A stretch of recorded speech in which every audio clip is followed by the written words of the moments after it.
नमस्कार साथियों, स्वागत है आप सभी का लर्निंग बाजार के इस नए कार्यक्रम टुडे न्यूज एनालिसिस यानी TNA में।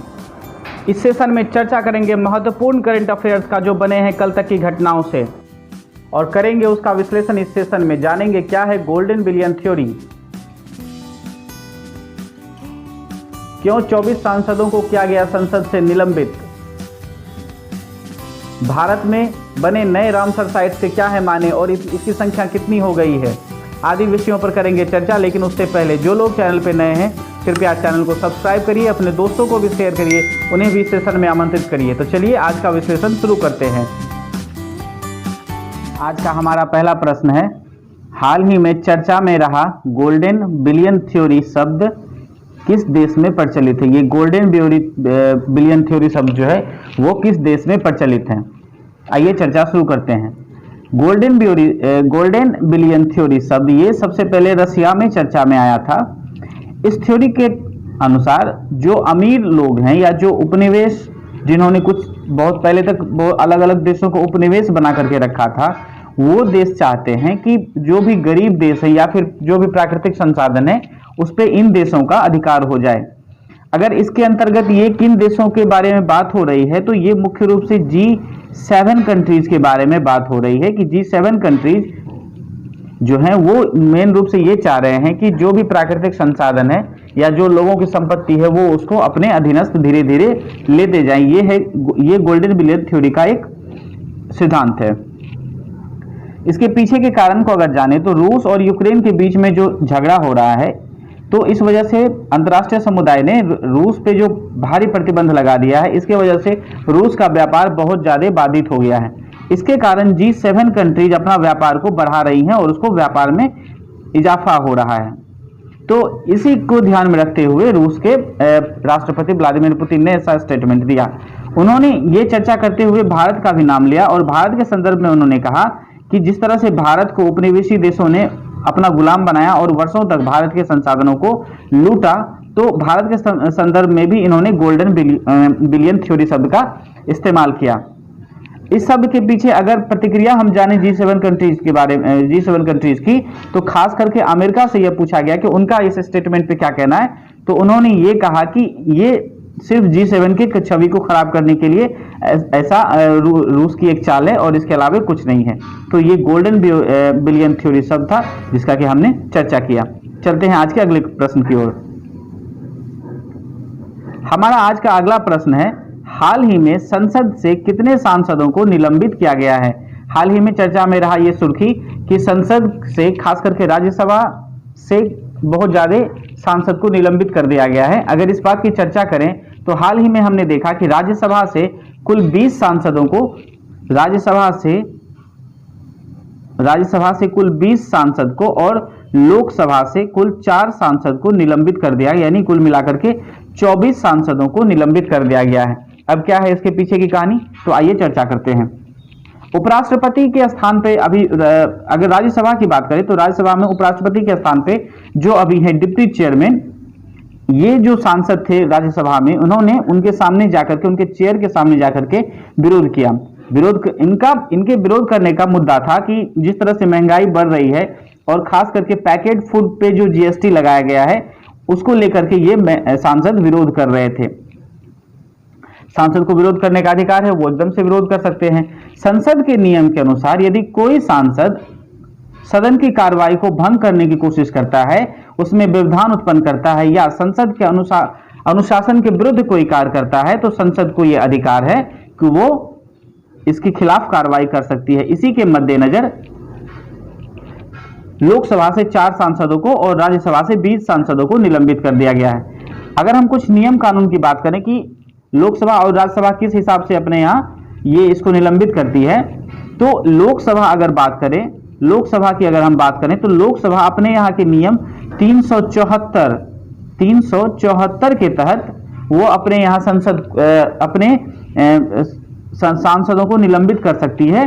और क्योंकि वो संसद के कार्य प्रणाली में व्यवधान उत्पन्न कर रहे थे, अनुशासनात्मक कार्रवाई के थ्रू उनको निलंबित किया जा सकता है। अगर यही चीज हम राज्यसभा में देखें तो राज्यसभा के रूल संख्या 255 के तहत इन सांसदों को निलंबित किया गया है। उसमें भी यही बात लिखी हुई है कि अगर संसद के कार्य को बाधित कर रहा है, उसको अनुशासन पूर्वक तरीके से नहीं काम कर रहा है, तो फिर उसको संसद से निलंबित किया जा सकता है। ये था हमारा आज का दूसरा प्रश्न। चलते हैं आज के तीसरे प्रश्न की ओर। हमारा आज का तीसरा प्रश्न है, हाल ही में भारत में कितने रामसर साइट्स नामित किया गया है? साथियों, हाल ही में भारत में नए रामसर साइट्स की घोषणा करी गई है, तो इसकी संख्या कुल 5 है। हाल ही में भारत में 5 नए रामसर साइट्स की घोषणा करी गई है, जिसमें से कि 3 रामसर साइट्स तो केवल तमिलनाडु में ही खोजे गए हैं। 3 रामसर साइट्स तमिलनाडु में खोजे गए हैं, तमिलनाडु में खोजे गए हैं। उसके अलावा एक रामसर साइट्स मध्य प्रदेश में और दूसरा एक रामसर साइट्स मिजोरम में खोजा गया है। इसके अलावा एक मिजोरम में और एक मध्य प्रदेश यानी एमपी में खोजा गया है। अगर हम रामसर साइट्स की बात करें तो इसमें से 3 जो तमिलनाडु में खोजे गए हैं, इसका नाम है करिकली पक्षी अभ्यारण्य, पल्लीकरनई मार्स रिजर्व फॉरेस्ट और पीचवरम मैनग्रोव। अगर मिजोरम में जो रामसर साइट्स मिला है उसको अगर हम उसकी बात करें तो उसका नाम है पाला आर्द्रभूमि, और मध्य प्रदेश में जो आर्द्रभूमि मिला है उसका नाम है साक्ष्य सागर। ये सभी आर्द्रभूमि है, जो 5 नए आर्द्रभूमि भारत में खोजे गए हैं। और इस प्रकार से भारत में कुल मिलाकर के रामसर साइट्स की संख्या 49 से बढ़ करके 54 हो गया है, क्योंकि उसमें 5 रामसर साइट्स अलग से जोड़े गए। ये नया वाला तो कुल मिलाकर के 54 रामसर साइट्स भारत में हो गए हैं। क्या होते हैं रामसर साइट्स? अगर इनके बारे में जाने तो रामसर साइट्स एक आर्द्रभूमि स्थल है जो रामसर कन्वेंशन के तहत अंतर्राष्ट्रीय महत्व के लिए नामित किया गया है। अब रामसर कन्वेंशन क्या होता है? तो रामसर नामक एक शहर है ईरान में, जहां पे ये एक समझौता हुआ था 1971 में, यूनेस्को द्वारा इसकी अध्यक्षता करी गई थी। तो उस रामसर शहर जो ईरान में है उसमें उस मीटिंग में ये बात रखी गई कि पर्यावरण को बचाने के लिए, पर्यावरण की जो मूल स्थिति है उसको बनाए रखने के लिए क्यों ना अलग अलग दुनिया के जगहों में जहां पे इस तरह की आर्द्रभूमि है उसको संरक्षित किया जाए, उसको बचाया जाए। तो यूनेस्को ने ये 1971 से ये कार्यक्रम शुरू किया, लेकिन ये 1975 के बाद से कंटिन्यू रूप से चलने लगा। ये 1975 के बाद से नियमित रूप से चलने लगा। तो ये था हमारा तीसरा प्रश्न। चलते हैं आज के चौथे प्रश्न की ओर। हमारा आज का चौथा प्रश्न है, महिला वर्ल्ड कप 2025 की मेजबानी कौन सा देश करेगा? हाल ही में महिला वर्ल्ड कप आयोजित होने जा रहा है, इसकी मेजबानी कौन सा देश करेगा? तो इसका सही उत्तर हो जाएगा भारत। हाल ही में जो बर्मिंघम में एक मीटिंग हुई थी, बोली लगी थी, जिसमें कि ये कार्यक्रम रखा गया था कि 2025 का महिला वर्ल्ड कप कहां पे कराया जाएगा। इसके दरमियान भारत ने ऊंची बोली लगा करके ये आयोजन अपने यहाँ कराने के लिए बोली को जीता, और भारत के यहाँ अब भारत में 2025 की world cup, women's world cup का आयोजन होगा। अंतर्राष्ट्रीय क्रिकेट परिषद ने इसकी घोषणा करी है। भारत में इससे पहले भी 2013 में भी भारत में वुमेन्स वर्ल्ड कप हुआ था, WWC वुमेन्स वर्ल्ड कप, ये 2013 में भी हुआ था। इसमें ये कहां पे हुआ था? तो ये मुंबई में इसका फाइनल खेला गया था, और ऑस्ट्रेलिया इसमें जीता था और वेस्ट इंडीज की इसमें हार हुई थी, यानी ऑस्ट्रेलिया फाइनल जीता था। अगर हम महिला वर्ल्ड कप T20 की बात करें तो 2024 में जो महिला वर्ल्ड कप T20 होगा वो होगा बांग्लादेश में। वो कहां होगा? वो होगा बांग्लादेश में। और 2026 का जो T20 वर्ल्ड कप होगा वो होगा इंग्लैंड में। वो कहां होगा? इंग्लैंड में। 2027 का जो T20 वर्ल्ड कप है, वुमेन्स T20 वर्ल्ड कप है, ये श्रीलंका में पहली बार आयोजित किया जाएगा। ये कहां किया जाएगा? श्रीलंका में पहली बार आयोजित किया जाएगा। ये था हमारा आज का चौथा प्रश्न। चलते हैं आज के 5वें और आखिरी प्रश्न की ओर। हमारा 5वां और आखिरी प्रश्न है, रूस ने कब अंतरराष्ट्रीय अंतरिक्ष स्टेशन छोड़ने की घोषणा करी है? साथियों, ये एक बहुत ही महत्वपूर्ण प्रश्न है। हाल ही में रूस ने एक घोषणा करी है कि वो अंतरराष्ट्रीय स्पेस स्टेशन को छोड़ रहा है। तो उन्होंने जो टाइमलाइन सेट किया है वो उन्होंने 2024 में तक इसे छोड़ने की घोषणा करी है। रूस ने 2024 में अंतरराष्ट्रीय अंतरिक्ष स्टेशन को छोड़ने का फैसला लिया है।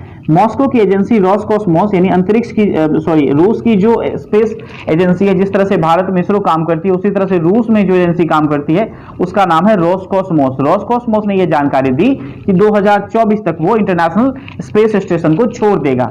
क्रेमलिन द्वारा जारी बयान में कहा गया है कि 2024 तक अंतरिक्ष छोड़ने का फैसला ये उन्होंने ले लिया है। इसके पीछे की अगर हम बात करें तो रूस और यूक्रेन के बीच रूस जो यूक्रेन में सैन्य कार्रवाई कर रहा है उसके खिलाफ लगाए गए कई प्रतिबंधों के कारण रूस और पश्चिमी देशों के बीच जो तनाव उत्पन्न हो रहा है, इस दृष्टिकोण से इन्होंने सोचा कि वो इंटरनेशनल स्पेस स्टेशन को क्विट करेंगे, उनको छोड़ देंगे। इस स्टेशन की बात करें तो इसका लॉन्च कब हुआ था, तो ये हुआ था 1998 में, यानी 1998 में ये पहली बार लॉन्च किया गया था, अंतरिक्ष में स्थापित किया गया था, जिसका आकार एक फुटबॉल के मैदान के जैसा है, जिसका आकार एक फुटबॉल के मैदान के जैसा है, फुटबॉल के मैदान के जैसा है। अगर इसकी ऊंचाई की बात करें तो ये धरती से तकरीबन 420 किलोमीटर की ऊंचाई पर स्थित है। ठीक है, तो ये था हमारा आज का 5वां और आखिरी प्रश्न। उम्मीद है आपको सेशन अच्छा लगा होगा। अगर सेशन अच्छा लगा तो चैनल को सब्सक्राइब करिए, सेशन को लाइक करिए, अपने दोस्तों को भी शेयर करिए। आपका दिन शुभ हो। बहुत बहुत धन्यवाद।